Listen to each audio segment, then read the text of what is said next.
बिस्मिल्लाहिर्रहमानिर्रहीम। रहमत दो आलम सल्लल्लाहु अलैहि वसल्लम ने ग़ुलामों, बांदियों, खादिमों और नौकर चाकरों के साथ अच्छा सलूक करने, उनके हुकूक अदा करने की ताकीद की है, जिसका कुछ ज़िक्र पहले हो चुका है।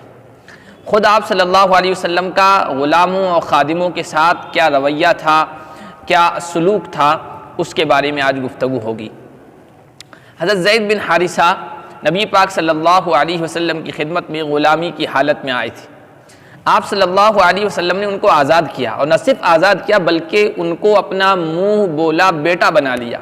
इसीलिए लोग ज़ैद बिन हारिसा नहीं, ज़ैद बिन मोहम्मद कहकर पुकारते थे। जब कुरान की आयत उदऊहुम लिआबाइहिम हुवा अक़सतु इंदल्लाह नाजिल हुई, तो अब ज़ैद बिन मोहम्मद के बजाय ज़ैद बिन हारिसा पुकारने लगे, उनके हकीकी बाप की तरफ निस्बत करने लगे।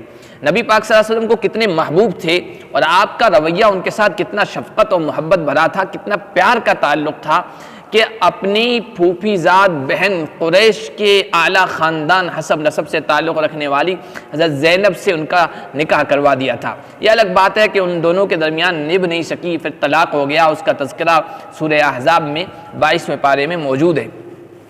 नबी पाक सल्लल्लाहु अलैहि वसल्लम ने जंगी मुहिम्मों में उनको अमीर बनाया, कायद और कमांडर बनाया। वो मूता की लड़ाई, जिसे ग़ज़वा मूता कहते हैं, उसमें इमारत हज़रत ज़ैद बिन हारिसा के सुपुर्द की। आपके चचाजाद भाई हज़रत जाफ़र इब्ने अबी तालिब, जाफ़र तैयार भी ख्वाहिशमंद थे, लेकिन आपने उनको अमीर नहीं बनाया। फिर उनके बेटे हज़रत उसामा रदी अल्लाह ताला अन्हु को हुजूर बड़ी मोहब्बत से रखा करते थे। रिवायात में आता है, एक तरफ हसन को बिठाते थे गोद में, एक तरफ रान पर उसामा को बिठाते थे और कहते थे, या अल्लाह मैं इन दोनों से मोहब्बत करता हूँ। इन दोनों को मिलाकर कहा करते थे, मैं इन दोनों से मोहब्बत करता हूँ, तू भी इनसे मोहब्बत फरमा। हज़रत ज़ैद बिन हारिसा उस लड़ाई में शहीद हो गए। उनके बाद हज़रत जाफ़र अमीर बने, वो भी उस लड़ाई में शहीद हो गए। हुजूर ने उस लड़ाई का और उसका इंतकाम लेने के लिए दूसरा सरिया भेजा, दूसरी टुकड़ी भेजी। उसमें हज़रत उसामा को अमीर और कायद बनाया था। लोगों को उस पर एतराज़ भी हुआ कि मुअम्मर बड़ी उम्र के लोग भी मौजूद हैं और उसामा को अमीर बना दिया। अल्लाह के नबी ने फरमाया था, तुमने इसके बाप की इमारत पर भी एतराज़ किया था, अब बेटे की इमारत पर भी एतराज़ कर रहे हो, मैं इसी को इसका हक़दार समझता हूँ।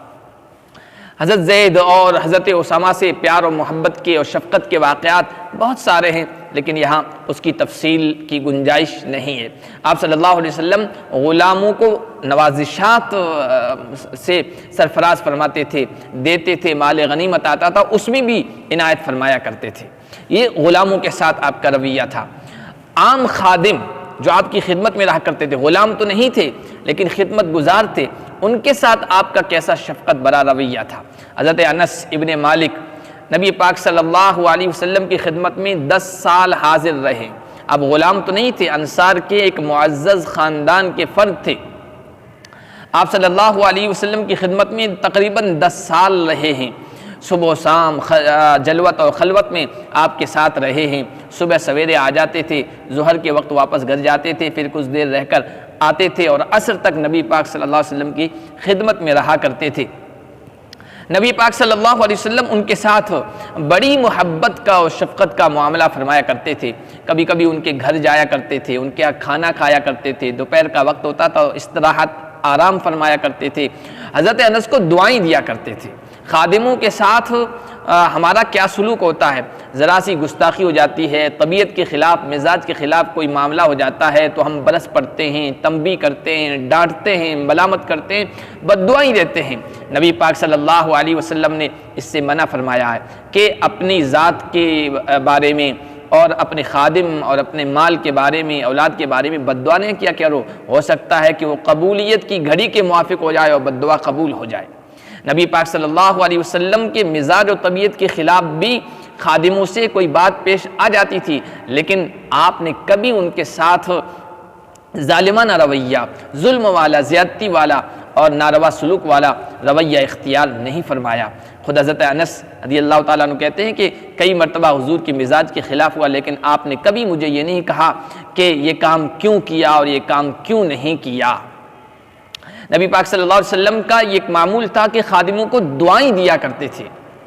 हज़रत अनस रज़ियल्लाहु ताला अन्हु कहते हैं अल्लाह के नबी सल्लल्लाहु अलैहि वसल्लम ने एक मरतबा मुझे दुआ दी और फरमाया, ए अल्लाह इसकी औलाद में, इसके माल में, इसकी उम्र में बरकत अता फरमा। तीनों दुआएं कबूल हुई। माल में ऐसी बरकत, कहते थे कि मदीने के दीगर लोगों के बागात साल में एक मरतबा फलदार होते थे, फल देते थे, मेरे बाग साल में 2 मरतबा फल लाते थे। और औलाद, अल्लामा शमसुद्दीन ज़हबी ने लिखी उनकी ज़िंदगी में सुलभी औलाद 106 के बराबर हो गई थी और उम्र भी बड़ी तवील हज़रत अनस रज़ियल्लाहु ताला अन्हु ने पाई है।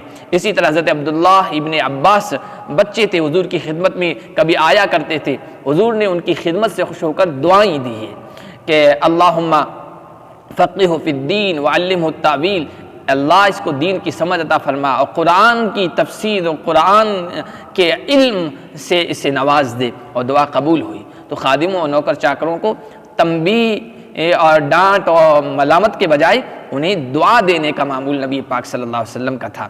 तो ये नबी पाक सल्लल्लाहु अलैहि वसल्लम का ग़ुलामों के साथ और खादिमों के साथ एक सलूक था, शफ़क़त का, मोहब्बत भरा रवैया था, जो सीरत की किताबों में महफूज है। हमें भी अपने माताहतों के साथ, नौकर चाकरों के साथ, ग़ुलाम तो आज है नहीं, खिदमत करने वाले हैं, उनके साथ यही रवैया अपनाना चाहिए। अल्लाह पाक अमल की तौफ़ीक़ अता फ़रमाए।